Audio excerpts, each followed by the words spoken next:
All right, all right, all right. Lecture on Revolutionary War.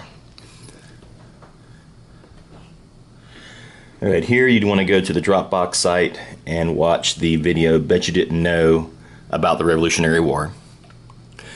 So we talked about the First Continental Congress and how they decided they would meet a year later if things didn't change. So here's the number two. After Lexington and Concord, they're going to meet, and they decide to organize a revolution. And they need to make sure that they get support from all the colonies, especially the South. Remember, most of the things that were going wrong seem to be happening in the North, especially in Massachusetts. Everybody sent a representative, which was great.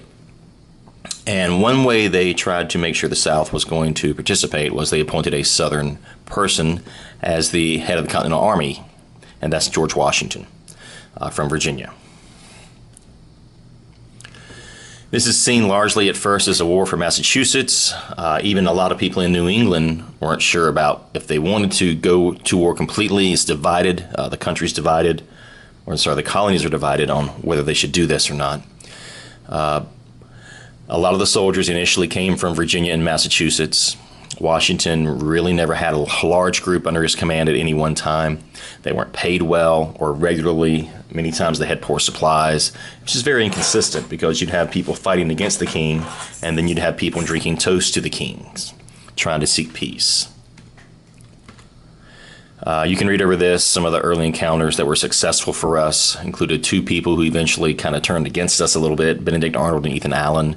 Ethan Allen tried to set up secret negotiations to get his own land and the Green Mountain Boys. You can read this.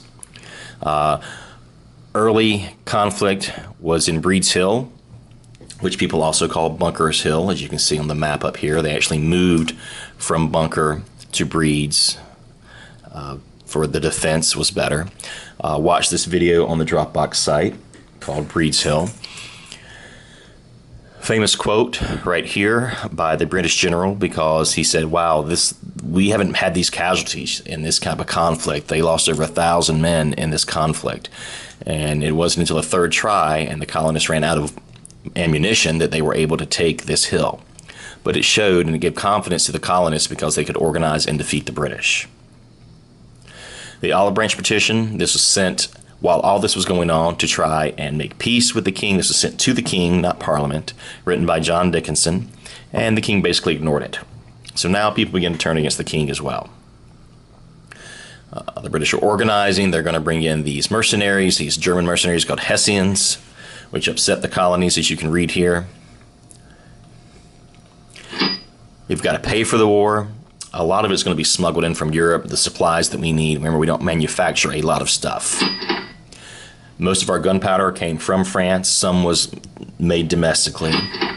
And we had to borrow money from countries and wealthy colonists. We also put out war bonds, like you can see here. Well, sorry, that's the currency. War bonds that would be redeemed later, possibly. The Continental Congress issued currency called the Continental, but it fluctuated and was really worthless. In fact, the term not worth a continental meant something was worthless. But the merchants were the guys that really kept this thing going. They were the leaders of the revolution. They were financiers of the revolution.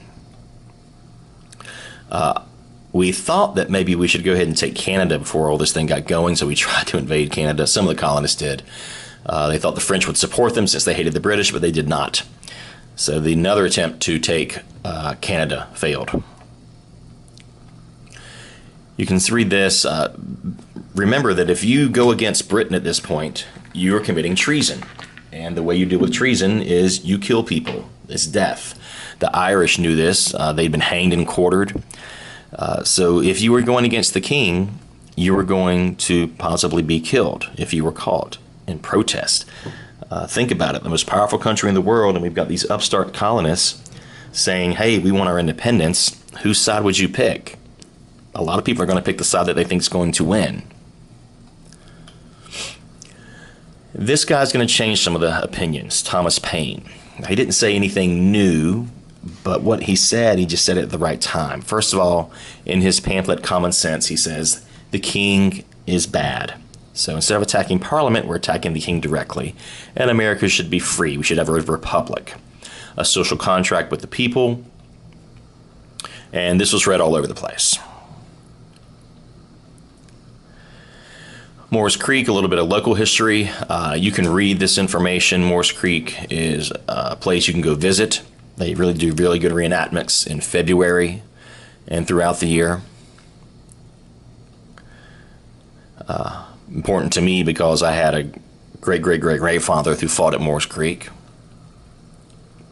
And these are some pictures of the reenactments, firing the cannon type of weapons, etc. There's a video you can watch called Firing a Musket. If you were a member of the King's Army, you should be able to fire at least 3 rounds in 1 minute. And you really had to have one requirement, which was to have one tooth on the bottom of your mouth and one tooth on the top to rip open your cartridge, which again you'll see in the video how they do this.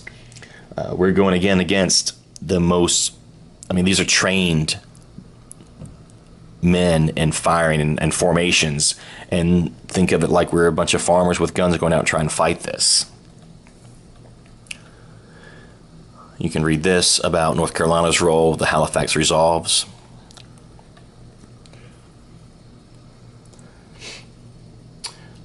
There's a video called Bet You Didn't Know about Independence Day on the Dropbox site you can check out also. If you've played this video game, there's a lot of cool stuff in the background going on about this period, Assassin's Creed.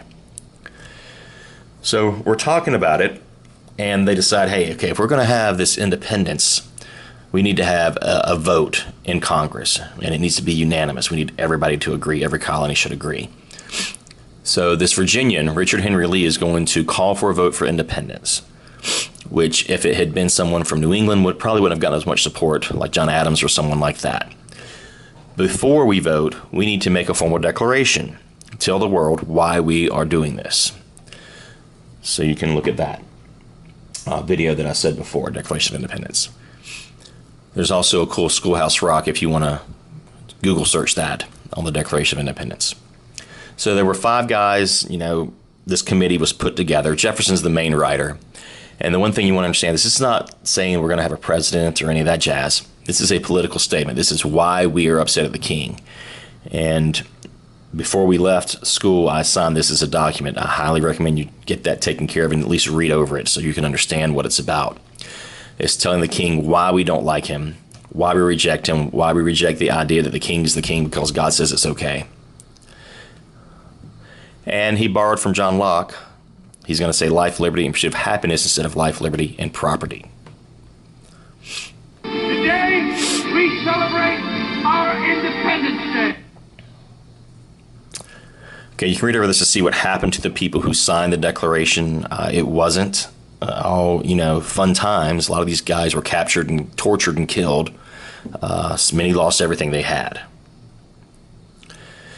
This is the document that I had signed, also Abigail Adams, talking about making sure that women were mentioned.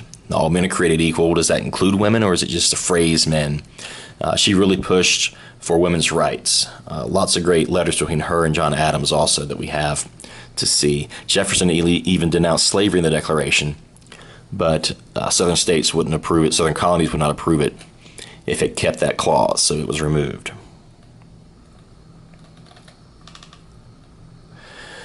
Tories are the same thing as Loyalists. These were people who supported Britain in the United States. In the colonies. There is no United States yet. And 1/5 of the people living here, roughly, were Loyalists. And you can read this information there. This is a minority movement. The majority of people in America really weren't sure. Some cared one way or the other, didn't just care at all. But we have to convince the general people that this is good for you.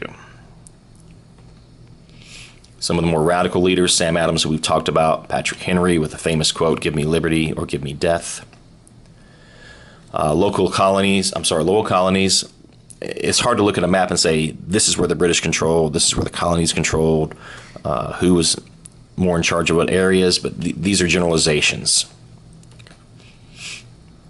You can look over this as well.